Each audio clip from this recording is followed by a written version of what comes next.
Bonsoir à tous et bienvenue dans ce point de l'actualité. Le club des hommes d'affaires musulmans de Côte d'Ivoire était à l'honneur le 23 décembre dernier. Un dîner gala organisé pour mobiliser des fonds en faveur des enfants malades du diabète. Une 7e édition qui a permis de faire le bilan. Les 6 dernières éditions ont permis de mobiliser 250 millions de francs CFA. Mamadou Kouassi. Un dîner gala à double objectif pour le Chamsi, le club des hommes d'affaires musulmans de Côte d'Ivoire, faire le bilan des 6 dernières éditions de gala et la mobilisation de fonds pour soutenir les enfants malades de diabète. Essayer d'aider les parents pour que les enfants qui souffrent du diabète puissent être soulagés. En 6 ans, nous avons essayé d'aider les enfants malades dans un premier temps de l'insuffisance rénale au CHU de Yopougon. Ensuite, nous sommes venus à Trècheville, nous sommes occupés des enfants malades du cœur et après, nous avons aidé les enfants malades du cancer. Donc en tout, c'est pratiquement 250 millions que nous avons collectés pour mettre à la disposition des hôpitaux. Ce gala du Chamsi a mobilisé la crème des cadres de la communauté musulmane et des autres communautés, tous engagés pour apporter leur soutien aux enfants souffrant de diabète. Votre mobilisation autour de ce fléau nous donne une preuve supplémentaire que le Chamsi, composé d'hommes et de femmes d'affaires, est bien à l'écoute des populations et en phase avec les préceptes de l'islam. Comment ne pas se réjouir de prendre part à ces moments de partage qui épousent parfaitement la vision islamique de la solidarité agissante au profit des plus démunis. La ministre d'État, Kandia Kamara, représentant le vice-président de la République, salue l'initiative du Chamsi.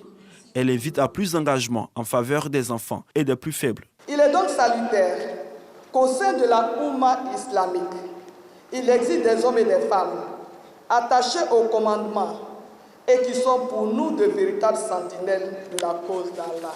Nous sommes dans les derniers jours de l'année 2022. Les célébrations festives se succèdent et dans tous les foyers règne une ambiance de total bonheur. Mais en ce moment précisément, des enfants luttent contre le diabète.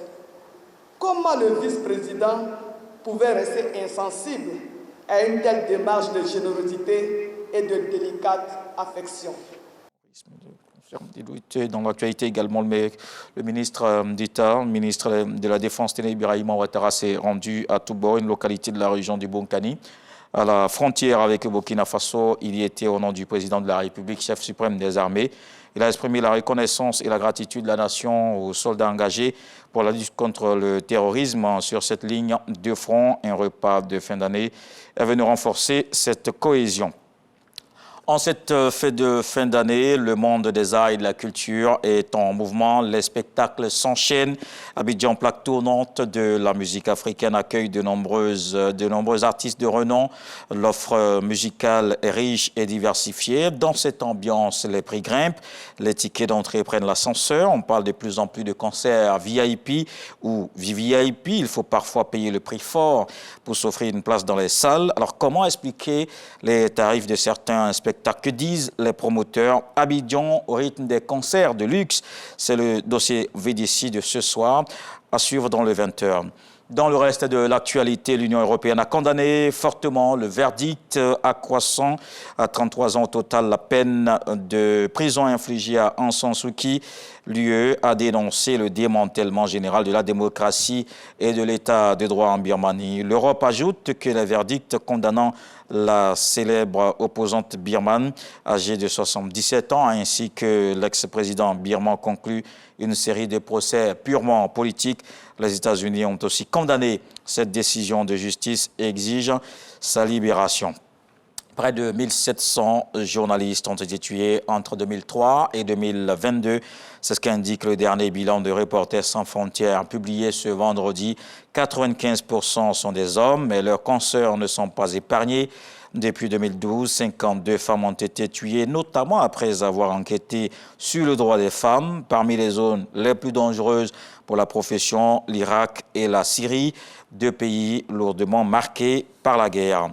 On termine aux États-Unis où il y a une série d'attaques visées ces dernières semaines des centrales électriques, ce qui a privé temporairement de courant des milliers de foyers.